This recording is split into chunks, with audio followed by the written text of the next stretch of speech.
Bonjour à tous. De la peinture au menu aujourd'hui, ou plutôt de la littérature autour de la peinture. Passionné d'art marocain, entre autres, notre invité a ainsi choisi de consacrer une série d'ouvrages biographiques aux noms qui ont marqué l'art moderne marocain. Pour les deux premiers, il s'agit de Mohamed Hamri et Ahmed Yaqoubi.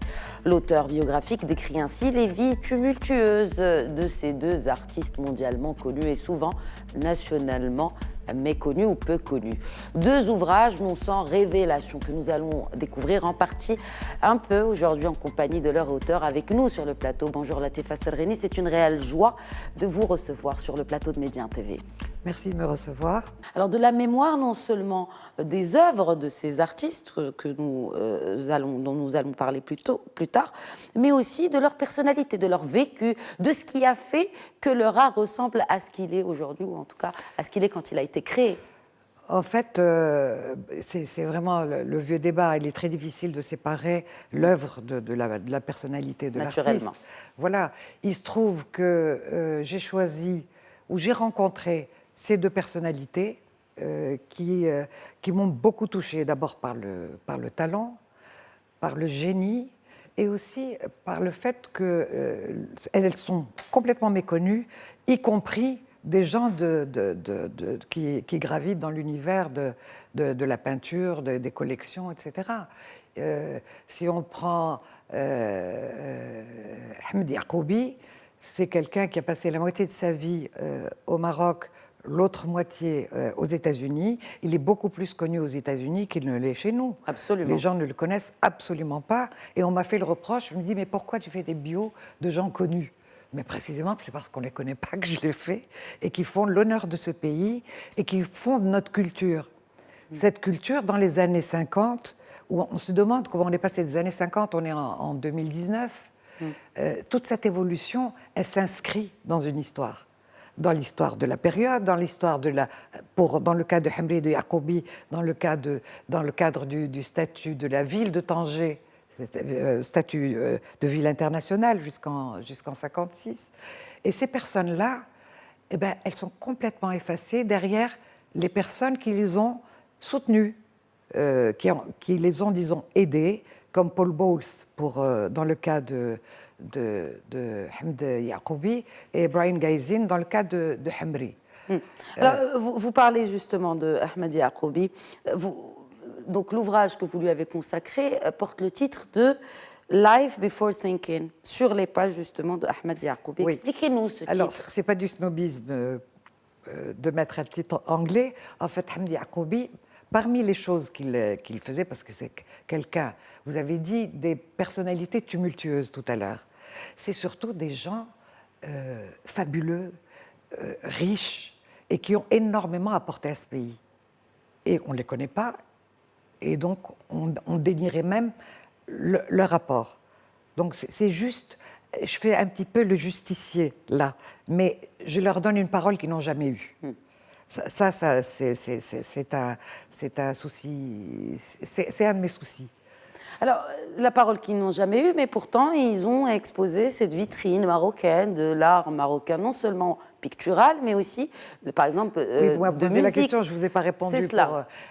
Il écrivait des contes, parce que lui était destiné à être frais. Son père était frais, il était destiné à fabriquer des amulettes et être frais avec toutes les litanies, il a une grosse culture musulmane.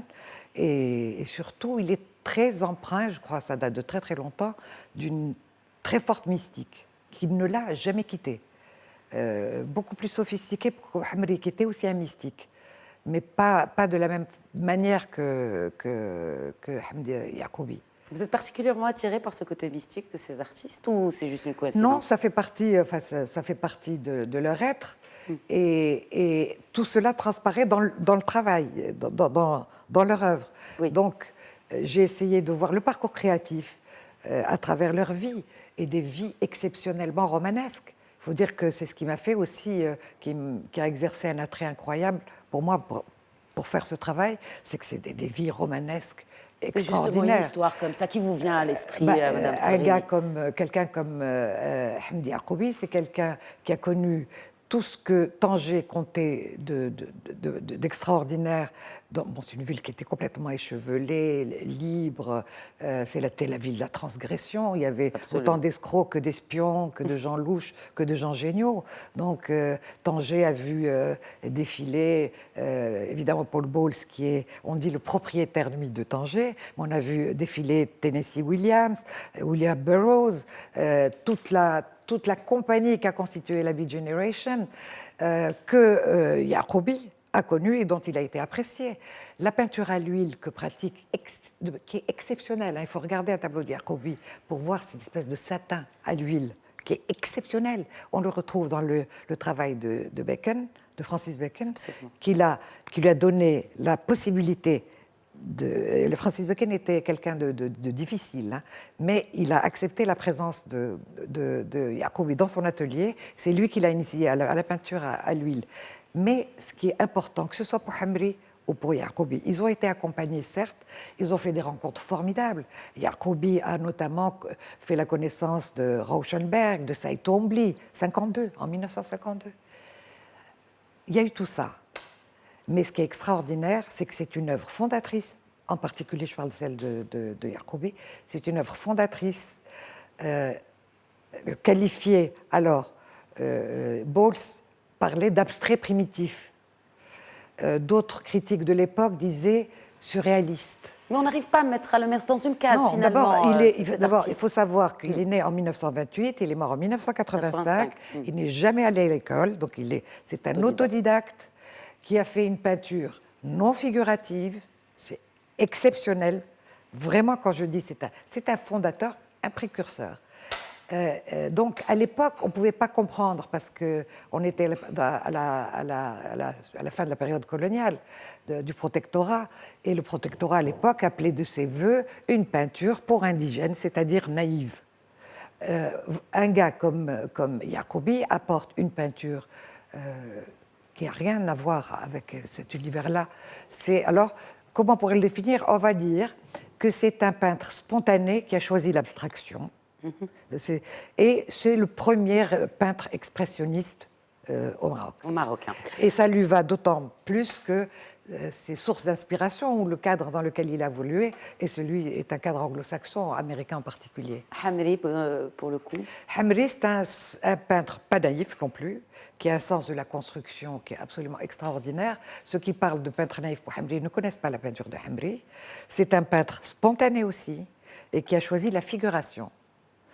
C'est comme ça qu'on peut le définir. Mais en tout cas, moi, vraiment, il me tient à cœur de rendre hommage à Média, qui m'accueille et qui fait une petite place au livre, ça me touche beaucoup, et à des initiatives comme celle du café littéraire que Jamal Boushaba a initié avec ses complices.